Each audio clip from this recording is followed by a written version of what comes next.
ஐயா, நம்ம கலாச்சாரம் நம்ம பண்பாடு உலகமே பேசிட்டு இருந்தது. ஆனா இன்னைக்கு எத்தனையோ நாடுகள்ல don't send your daughters to India, don't send your wives to India, it's not a safe country அப்படின்னு பப்ளிசிட்டி பண்ணிருக்காங்க. வெக்கமா இருக்கு சார். இதுக்கெல்லாம் காரணம் நம்ம சிஸ்டம் and so called தாமதம் again. Your Honor, பக்கத்து மாநிலத்தில் இந்த மாதிரி தப்பு பண்ணவங்களுக்கு போலீஸ் சட்டத்தை கையில் எடுத்து தண்டனை கொடுத்திருக்காங்க. இது சரியா தப்பா நான் விமர்சிக்க வரல, பட் பப்ளிக் அதை ரசிச்சுக்கிட்டு இருக்கா, கொண்டாடிக்கிட்டு இருக்கா.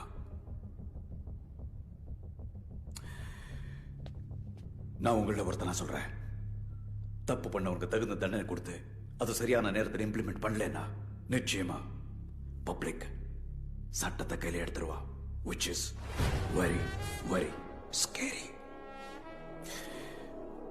Finally, justice delayed is justice denied.